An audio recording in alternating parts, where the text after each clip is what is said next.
Ya, baik Bapak Ibu, jam sudah menunjukkan pukul 7 tepat ya. Di jam saya, mudah-mudahan jam kita semua sama. Itu berarti waktunya kita untuk memulai dalam kesempatan ini PRT kita di tahun yang baru, PRT kita yang pertama, Bapak Ibu, di tahun yang baru ini. Kita bersyukur kita bisa kembali bertemu lewat media online ini, dan juga kita bersyukur kita dapat kembali bersekutu di awal tahun yang baru berjalan selama 11 hari ini ya. Dan mari Bapak Ibu, sebelum kita melangkah lebih jauh di dalam persekutuan kita pada kesempatan sore hari ini, kita akan mengangkat sebuah pujian yang diambil dari Kidung Jemaat nomor 356 yang berjudul Tinggallah dalam Yesus. KJ 356, Tinggallah dalam Yesus, kita akan jadikan sebagai pujian pembuka kita.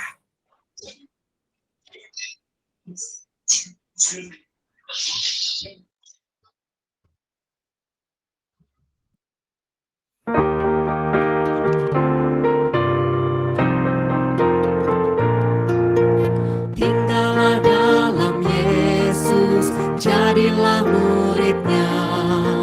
Belajarlah firman Tuhan, taat kepadanya. Tinggallah dalam Yesus, andalkan kuasa-Nya. Dialah pokok yang benar, kitalah rantingnya.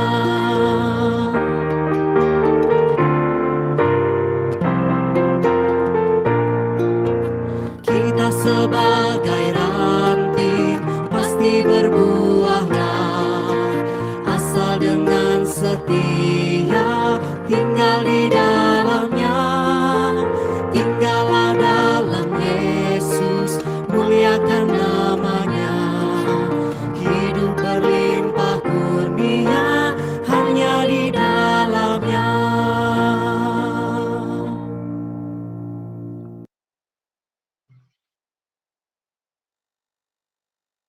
Ya, sebelum kita bersama membaca dan merenungkan firman Tuhan, mari kita berdoa, menikmat dari Tuhan, supaya kita boleh mengerti, menerima, dan juga menjadikan firman Tuhan yang kita akan renungkan bersama ini sebagai sebuah pegangan hidup kita di tengah minggu ini. Mari kita berdoa. Tuhan, kami bersyukur pada kesempatan tengah minggu ini, di malam hari ini, kami boleh berkumpul bersama dari tempat di mana kami masing-masing berada. Bersyukur ya Tuhan atas perjalanan kehidupan yang kami rasakan. Dan biarlah rasa syukur ini boleh menyemangati kami ketika kami akan membaca dan merenungkan bagian firman-Mu. Biarlah ketika bagian firman-Mu kami dengar, itu boleh menyemangati kami, menolong kami untuk menjadi anak-anak-Mu yang semakin hidup seturut dengan kehendak-Mu saja. Pakai setiap kami ya Tuhan, urapi setiap kami, dan mampukan kami untuk menjadikan firman-Mu ini sebagai pegangan. Dan tolong hamba-Mu yang penuh dengan kelemahan ini ya Bapak, biarlah apa yang dikatakannya berasal dan untuk kemuliaan nama-Mu saja. Dalam nama anak Tuhan Yesus Kristus kami berdoa. Amin. Baik Bapak Ibu, bacaan Alkitab kita diambil dari 1 Korintus 1, surat 1 Korintus 1, ayat 10 sampai dengan 17. Ya. 1 Korintus 1, ayat 10 sampai dengan 17. 1 Korintus 1 ayat 10 sampai dengan 17. Demikianlah bunyi firman Tuhan. Tetapi aku menasihatkan kamu saudara-saudara, demi nama Tuhan kita Yesus Kristus, supaya kamu seia sekata dan jangan ada perpecahan di antara kamu. Tetapi sebaliknya supaya kamu erat bersatu dan sehati sepikir. Sebab saudara-saudaraku, aku telah diberitahukan oleh orang-orang dari keluarga Chloe tentang kamu, bahwa ada perselisihan di antara kamu. Yang aku maksudkan ialah bahwa kamu masing-masing berkata, "Aku dari golongan Paulus, Atau aku dari golongan Apolos? Atau aku dari golongan Kefas? Atau aku dari golongan Kristus? Adakah Kristus terbagi-bagi? Adakah Paulus disalibkan karena kamu? Atau adakah kamu dibaptis dalam nama Paulus? Aku mengucap syukur bahwa tidak ada seorang pun juga di antara kamu yang aku baptis selain Krispus dan Gaius. Sehingga tidak ada orang yang dapat mengatakan bahwa kamu dibaptis dalam namaku. Juga keluarga Stefanus, aku yang membaptisnya. Kecuali mereka aku tidak tahu, entahkah ada lagi orang yang aku baptis. Sebab Kristus mengutus aku bukan untuk membaptis, tetapi untuk memberitakan Injil. Dan itu pun bukan dengan hikmat perkataan, supaya salib Kristus jangan menjadi sia-sia. Demikianlah pembacaan firman Tuhan. Bahagialah setiap kita yang tidak hanya membaca, namun merenungkan firman Tuhan dan menjadikannya sebagai pegangan dalam hidup kita sehari-hari. Bapak, Ibu, serta saudara-saudari sekalian, kalau kita boleh bicara, kalau saya boleh bertanya gitu, kita bicara tentang Indonesia, apa sih artinya Bhinneka Tunggal Ika? Ayo coba, apa artinya Bhinneka Tunggal Ika, Bapak Ibu? Saya Pak. Berbeda-beda tetap satu. Berbeda-beda, Tapi tetap satu. tetapi Tetap satu. tetap satu, ya. Kalau kita bicara tentang Bhinneka Tunggal Ika, slogan bangsa kita itu adalah berbeda-beda tapi satu. Nah, berarti sebagai sebuah bangsa dan negara, Indonesia mengakui bahwa identitasnya itu terdiri atas keberagaman, terdiri atas banyak suku bangsa, atau hanya satu. Beraneka suku bangsa. Beraneka ragam, ya, banyak suku bangsa, ya Bapak Ibu, ya. Nah, contohnya sederhana, kalau kita nggak usah jauh-jauh gitu ya, kita ngomongin orang Jawa aja gitu ya. Orang Jawa kan ada dialeknya masing-masing, pindah daerah beda lagi nih. Misalkan contoh, orang yang dari Solo atau dari Yogyakarta, aksennya ya, jadi kedengerannya di kuping akan sedikit berbeda dengan orang-orang yang dari Surabaya misalnya, ya. Nanti orang Surabaya itu bisa beda lagi dengan aksennya dari mana? Aksen yang dari yang terpengaruh oleh bahasa Banyumasan, ya. Aksen yang ngapak, istilahnya ngapak United itu ya. Saya lupa ingat. Itu aksennya beda lagi gitu ya. Nanti juga dengan yang daerah mana? Cirebon Misalnya tuh. Baru mau saya bilang, pertama sih. Dengan daerah yang di daerah Cirebon dan sekitarnya, beda lagi. Nanti pergi kemana? Ke daerah yang terpengaruh aksen bahasa Madura, tentu beda lagi pengucapannya. Ya, itu baru satu, istilahnya kita bisa katakan orang Jawa, ya. Bagaimana dengan yang lainnya? Kekayaan kita itu terlalu besar, Bapak Ibu, terlalu diverse, terlalu terlalu banyak, terlalu kaya bangsa Indonesia ini. Sehingga kalau kita bicara tentang identitas Indonesia, identitas kebangsaan kita, tentu itu bukan satu, tapi beragam. Kalau kita bicara tentang orang Australia, ya kita bisa bilang yang ada yang kulit putih, ada yang native atau orang sana, orang-orang suku aborigin. Tapi kalau bicara Indonesia, ketika orang bule datang ke sini, mereka umumnya tahu, Indonesia itu Bali. Begitu pindah dari Bali, contoh dia terbang lagi ke Medan, itu dia lihat, beda lagi. Ini masih Indonesia. Oh, masih. Pindah terbang lagi kemana? Ke Papua. Loh, ini masih Indonesia. Masih. Terbang lagi kemana? Ke Jakarta yang jadi epicentrum, jadi pusatnya gitu ya. Perkumpulan orang dari berbagai latar suku, bahasa, dan budaya. Orang bule pasti nanya, ini masih Indonesia? Masih. Berarti Indonesia itu banyak. Banyak.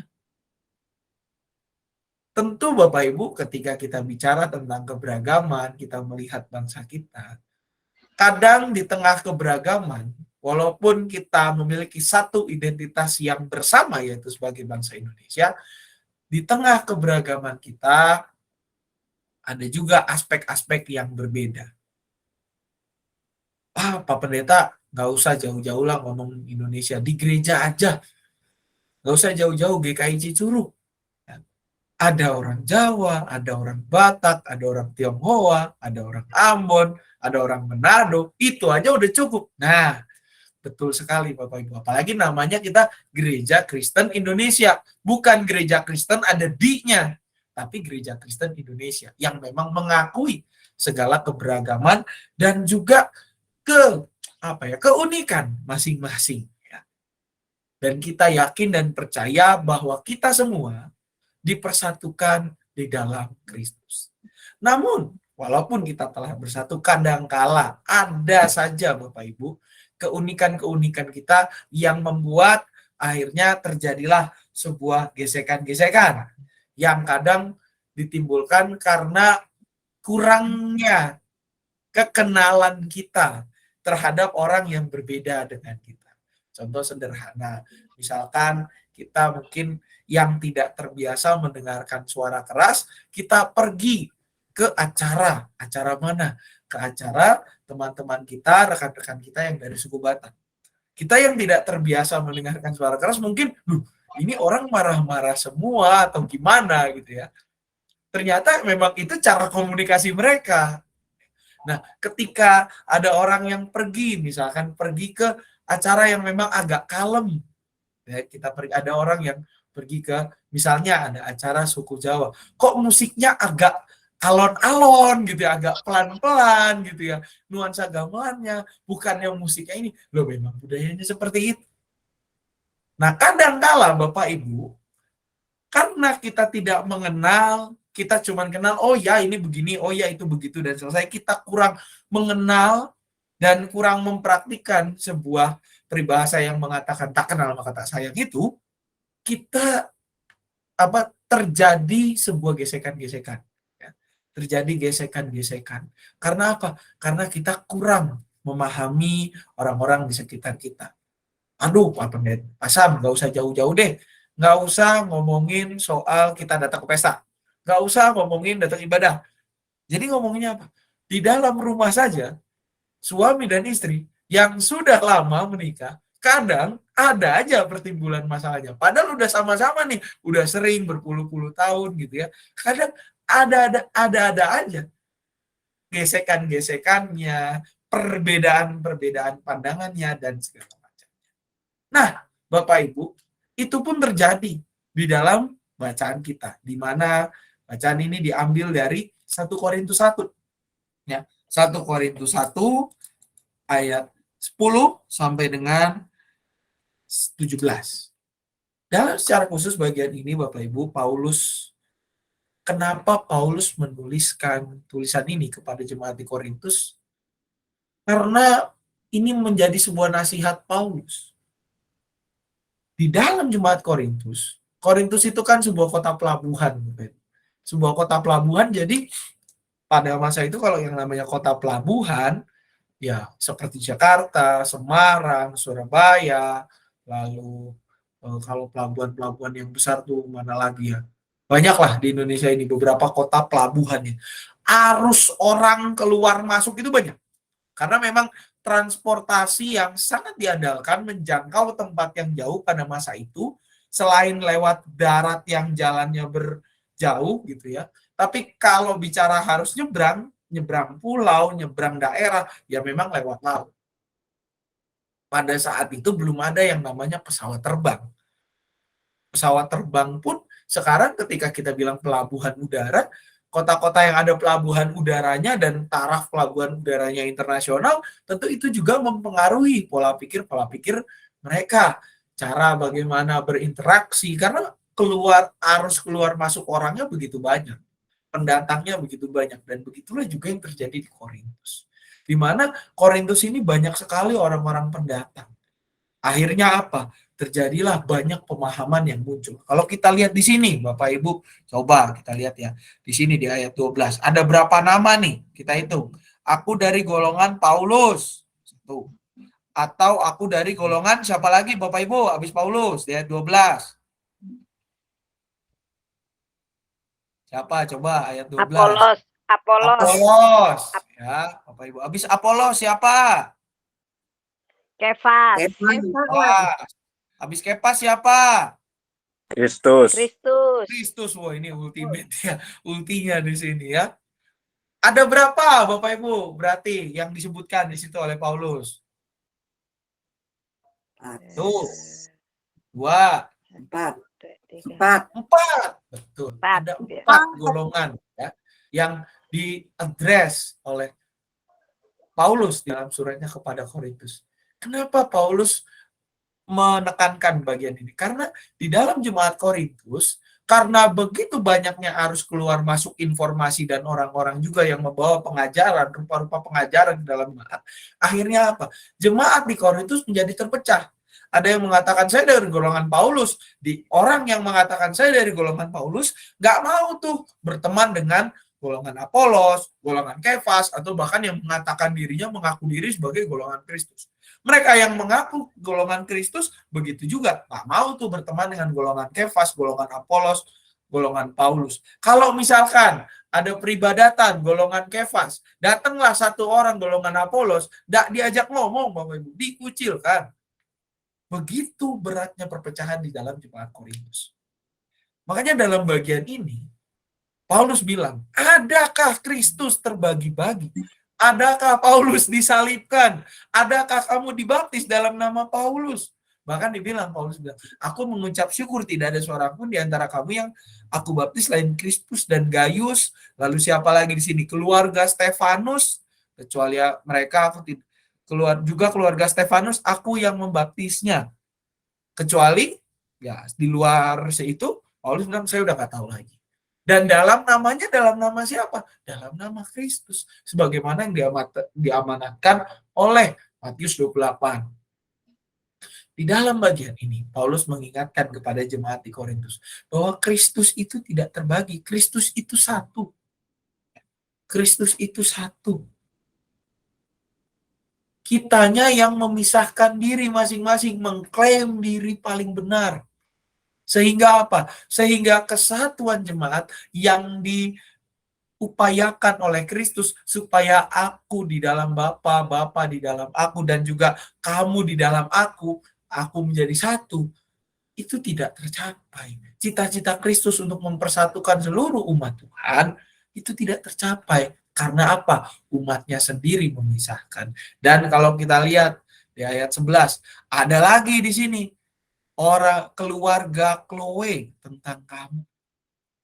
Ada yang memberitahu kepada Paulus tentang perpecahan ini. Dan begitu beratnya perpecahan ini, sehingga Paulus harus menulisnya di dalam sebuah sapaan kepada jemaat. Perpecahan ini, di dalam bagian ini juga membuat Paulus mengatakan dalam bahasa lainnya, ketika kalian terpecah, Tuhan itu menangis sebenarnya. Secara tidak langsung Paulus mengatakan demikian di dalam bagian ini. Karena apa? Karena Tuhan telah menciptakan segala sesuatu dengan berbagai rupa. Seharusnya perbedaan di antara masing-masing ciptaan bukan memisahkan, tetapi justru apa? Justru saling seperti puzzle, saling melengkapi satu dengan yang lain. Kalau kita ingat, di dalam bagian ini juga Paulus mengingatkan kembali jemaat Korintus tentang apa? Tentang penciptaan yang dilakukan oleh Tuhan. Di mana hari pertama apa yang diciptakan, hari kedua, ketiga, keempat, kelima, sampai manusia di keenam dan ketujuh Tuhan beristirahat, itu semua diciptakan bukan eksklusif satu dengan yang lain, tapi apa? Saling menopang, saling membantu. Tanah, tumbuh-tumbuhan, ada air, ada ini, diciptakan, ada urutannya. Semua Tuhan menciptakan itu dengan sungguh amat baik. Bukan untuk saling terpisah, tapi untuk saling tolong-menolong. Saling bahu-membahu. Loh, kok malah kalian sebagai umat yang telah ditebus oleh Allah, yang telah dibaptis dalam nama Tuhan Yesus Kristus menjadi hamba Tuhan, para pengikut Kristus kok malah saling memisahkan diri. Tuhan aja datang mengumpulkan domba-domba yang terhilang, kok malah kalian memisahkan diri. Di dalam bagian inilah Paulus mengingatkan kepada jemaat di Korintus bahwa perbedaan itu bukan sesuatu yang memecah belah mereka. Karena apa?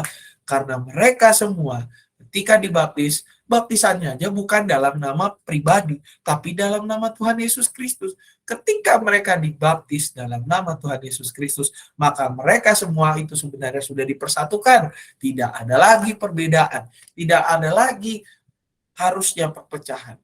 Golongan ekonomi ya bisa beda, suku, status sosial, segala sesuatunya bisa berbeda. Tetapi ketika telah dibaptis di dalam nama Kristus, identitas yang kita bawa adalah identitas Kristus. Kita adalah pengikut Kristus, para hamba Tuhan. Bukan lagi diukur berdasarkan kekayaan kita. Bukan lagi diukur nomor seberapa kita. Bukan lagi diukur di mana status kita di dalam keluarga. Tetapi Kristuslah yang menjadi ukuran kita. Sebab kita semua telah dipersatukan oleh Kristus.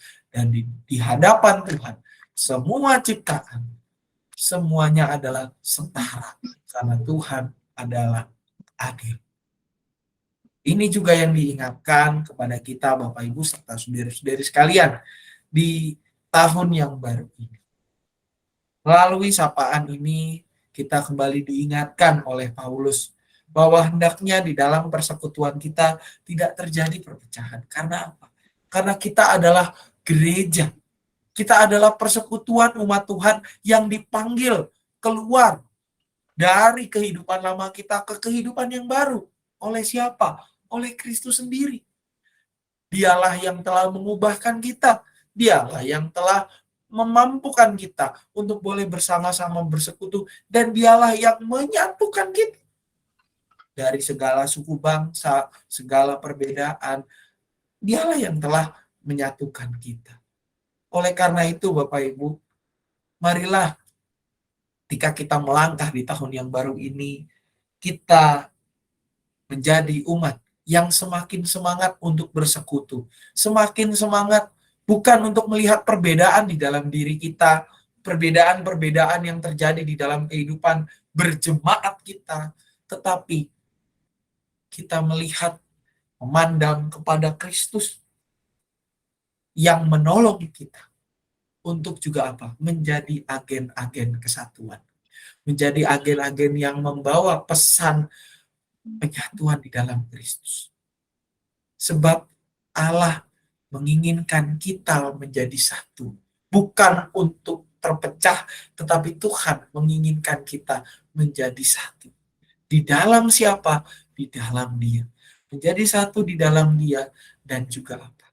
Bersekutu bersama tanpa memandang segala perbedaan yang ada. Dan biarlah renungan ini menyemangati kita supaya kita boleh menjadi umat yang semakin solid untuk bersekutu bersama, tidak lagi memandang identitas pribadi, tetapi hanya memandang identitas Kristus yang nyata di dalam kita. Tuhan menolong dan berkati kita. Amin. Saat teduh bagi kita sekalian.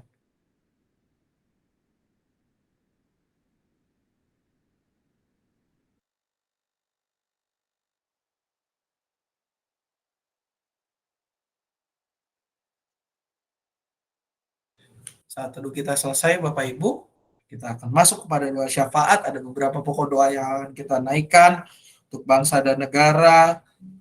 Di tengah situasi yang baru ini, biarlah para aparat pemerintah kita boleh semakin solid di dalam bekerja, dan juga semakin bekerja di dalam rahmat Tuhan. Lalu kita juga berdoa untuk kegiatan kita, Rakor Triwulan pada tanggal 15 besok. Mohon dicatat Bapak Ibu, para pengurus Badan Pelayan Jemaat, kelompok kerja dan komisi, agar boleh mengikuti Rakor Triwulan ini dari awal hingga selesai, karena di dalam Rakor kali ini ada agenda khusus juga, yaitu tentang pengarahan untuk penyusunan program tahun pelayanan 23-24. pengarahan penyusunan program di tahun yang baru. Diharapkan dapat ikut sampai dengan selesai. Juga kita berdoa untuk persiapan Paskah, Bapak Ibu, yang sudah sebentar lagi, tidak lama lagi kita akan merayakan Paskah, dan juga pastinya habis Paskah adalah Pentakosta, setelahnya begitu ya. Dan juga akan berdoa bagi rekan-rekan kita yang sakit dalam pemulihan, dan juga anak-anak kita yang sudah mulai bersekolah, ya, supaya boleh diberikan hikmat Tuhan.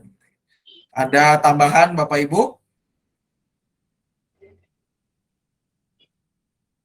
Pastor berdoa Berdoa. saya. Ya, Ci Irin silakan. Ci Email silakan. Ya doain saya Pak yang lagi jadi asam lambungnya sama Ya. suami Irin. Siap. Suaminya Ci Irin kan, Ci? Sama saya Pak. Ya, benar. Oke. Lagi Ada lagi, sedih. Ci? Ngapa udah? Keluarga Bu Lasmi, Pak. Oh ya, Bu, siap. Ada lagi Ibu yang Agus lain? Lawatan. Oh ya, Ibu Oma Agus. Agus, benar. Mama Kesia yang lagi di rumah sakit. Oh ya, siap Oh Bu. iya. Ya. Dan juga ibadah syukur secara khusus untuk pelaksanaan ibadah syukur penghiburan keluarga Bu Lasmi tanggal 15 Januari pada pukul 4 sore. Ya, kita doakan sukses berjalan dengan baik. Ada lagi Bapak Ibu yang lain? Bu Ali, Pak. Oh ya, Bu Ali Santoso sama suaminya. Kemarin Pak kita Ali Santoso dengan Ibu Lena. Ya, hari Senin Iya. ngelongok perawatan. Oh ya, cerita kemarin pas kami PK rumahan Bu Marmi ke situ gitu. Iya. Aduh. Mamahnya Kidung ya, Pak. Mamahnya Oh Mika, iya, Mama Bu Mika. Ota Brutu.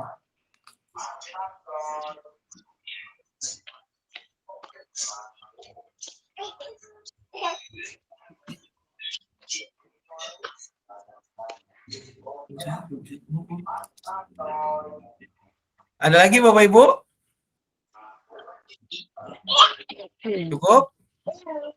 Baik. Mari Bapak Ibu kita menaikkan doa syafaat kita berdoa. Kami bersyukur Tuhan pada kesempatan ini kami kembali diingatkan untuk bersatu hati. Kami boleh kiranya ya Tuhan melalui firman ini kami boleh semakin menjadi umat yang bersatu di dalam Engkau, semakin menjadi umat yang terus berusaha untuk mendekatkan diri dengan Engkau dan juga dengan sesama kami. Pada saat ini kami juga berdoa untuk bangsa dan negara kami, Tuhan, di tengah tahun yang baru, Tuhan kiranya Engkau boleh berkati, Tuhan kiranya Engkau yang juga boleh semakin berikan pada aparat pemerintah kami, yaitu hikmat dan kebijaksanaan yang berasal daripadamu saja. Berkatilah setiap mereka ya Tuhan, dan biarlah bangsa dan negara kami boleh menjadi bangsa yang semakin solid, semakin bersatu, ya Bapak, dan juga perlengkapi kami, agar kami boleh menjadi agen-agen yang membawa pesan-pesan persatuan itu di dalam kehidupan keseharian kami. Kami berdoa untuk gerejamu GKI Cicurug ya Tuhan, dengan segala agendanya untuk kegiatan Rakor Triwulan pada tanggal 15 nanti. Tuhan boleh berkati agar pengarahan program yang dijalankan juga boleh berlangsung dengan baik dan menjadi langkah kami untuk semakin mempersekutukan diri di dalam melayani Engkau. Kami juga berdoa untuk persiapan pencarian personal ya Badan Pelayanan Jemaat ya Tuhan. Kiranya Engkau juga yang memperlengkapi para pengurus BPJ untuk boleh mencari pengurus-pengurus badan pelayanan yang baru untuk di tahun pelayanan yang baru. Juga untuk persiapan Paskah, Tuhan berkati semuanya, biarlah berjalan dengan baik dan menghadirkan sukacita.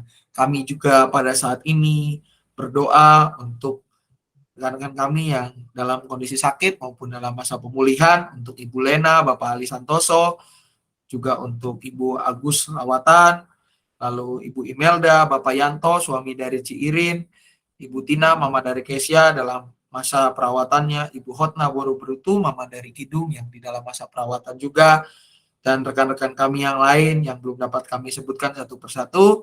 Tuhan kiranya Engkau boleh pulihkan, Tuhan juga yang boleh bekerja lewat caramu yang ajaib, dan juga Tuhan yang senantiasa hadir dalam setiap tahap kehidupan mereka. Kami juga mau mendoakan untuk ibadah syukur penghiburan yang akan dilakukan di keluarga Ibu Tabita Lasmiati pada tanggal 15 Januari ini, hari Minggu pukul 4 sore. Tuhan juga berkati, biarlah melalui ibadah ini keluarga boleh semakin berada di dalam tangan pemeliharaanmu, semakin boleh bersandar kepadamu dan merasakan penghiburan yang berasal daripadamu saja.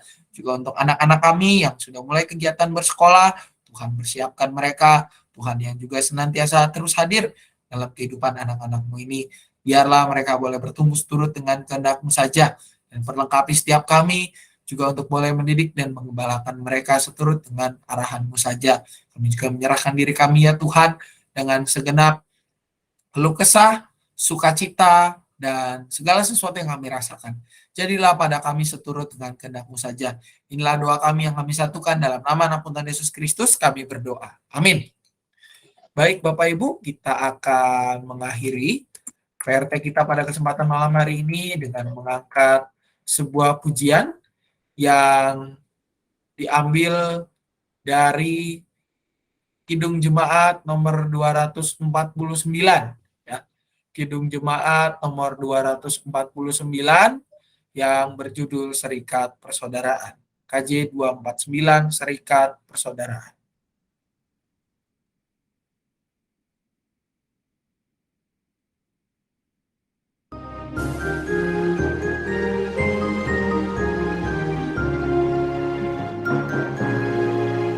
Serikat persaudaraan berdirilah teguh, sempurnakan persatuan di dalam Tuhan-Mu.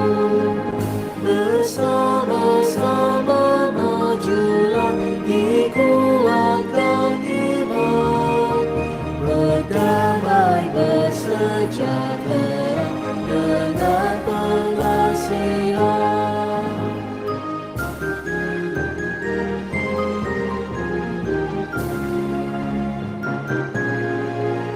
Dan masing-masing kamu pun diberi anugerah, supaya kamu berteguh dan rajin bekerja. Hendaklah hatimu rendah, tahu Tuhan berpesan, jemaat menurut firman-Nya berkasih-kasihan.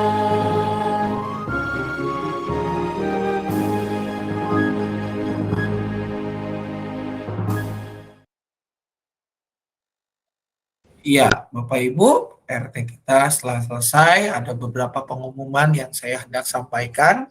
Yang pertama, Bapak Ibu, untuk kegiatan donor darah, ya, donor darah kita tanggal 15 Januari 2023, minggu ini mulai pukul 8.30 ya.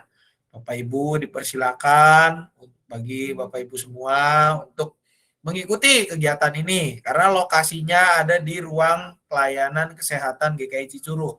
Juga berbarengan dengan kegiatan donor darah, ada kegiatan pemeriksaan kesehatan juga Bapak Ibu.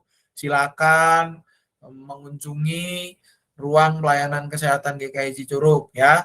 Jadi untuk donor darah, untuk pelayanan kesehatan semuanya terbuka untuk kita semua. Lalu juga yang kedua, Bapak Ibu mengingatkan kembali bahwa hari Minggu nanti kepada para pengurus badan pelayanan bahwa ada rapat koordinasi triwulan ya. Selain daripada laporan dan juga rencana kerja, maka agendanya adalah pengarahan penyusunan program 2023-2024. Dan dimohon agar Bapak Ibu semua bisa mengikuti dari awal hingga selesai. Karena ini berkaitan dengan penyusunan program. Kenapa penyusunan program ini menjadi penting? Karena Bapak Ibu kita memasuki masa yang baru ya. Kita telah mengakhiri masa 2022, sekarang kita bersyukur kita bisa mencapai tahap menuju endemi, tetapi di sisi lain kita diperhadapkan pada situasi yang yang boleh dibilang makin padat gitu ya. Jalanannya makin padat dan ada situasi-situasi lain yang juga menjadi istilahnya bagian dari kita. Walaupun terjadinya di luar, tapi itu berdampak ke kita. Contohnya apa? Contohnya adalah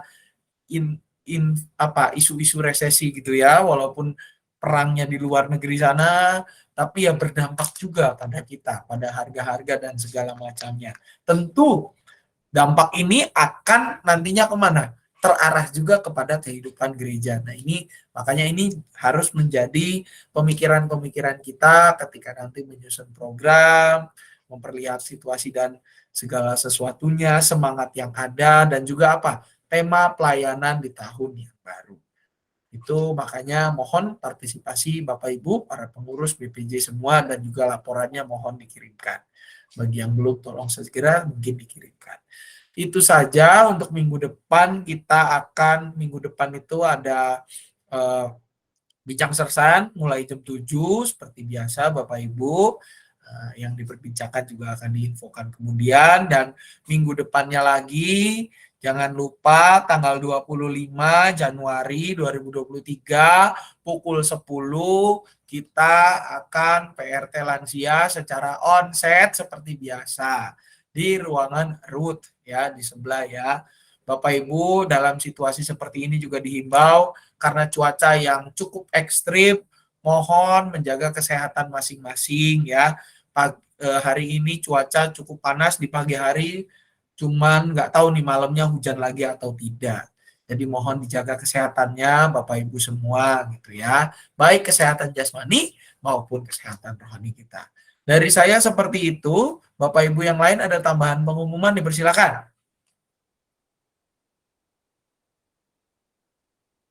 Ada tambahan pengumuman Bapak Ibu?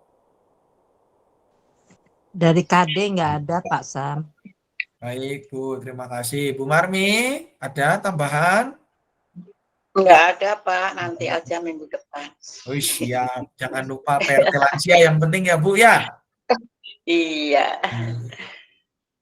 Ya, oke, kalau sudah tidak ada tambahan lagi Bapak Ibu. Oh ya, untuk ibadah syukur penghiburan keluarga Ibu Tabita Lasmiardi akan dilaksanakan pada tanggal 15 Januari, tolong dicatat Bapak Ibu, 15 Januari 2023 hari Minggu setelah rakor pukul 4 sore ya. 15 Januari 2023 pukul 4 sore. Infonya dilaksanakannya di mana? Di rumahnya Bu Lasmi Bapak Ibu ya. Mari kita semua boleh hadir dalam ibadah syukur ini gitu. Kalau sudah tidak ada lagi informasi dan pengumuman tambahan, PRT kita selesai sampai di sini. Dan juga Bapak Ibu tetap semangat di tahun yang baru ini, jaga kesehatan, dan juga kiranya Tuhan senantiasa memberkati kita semua. Amin. Terima kasih, Selamat Pak. malam. Terima kasih Bapak Ibu. Bapak Ibu. Dadah. Bapak Ibu. Terima kasih. Bapak Ibu. Itu undur. Terima kasih.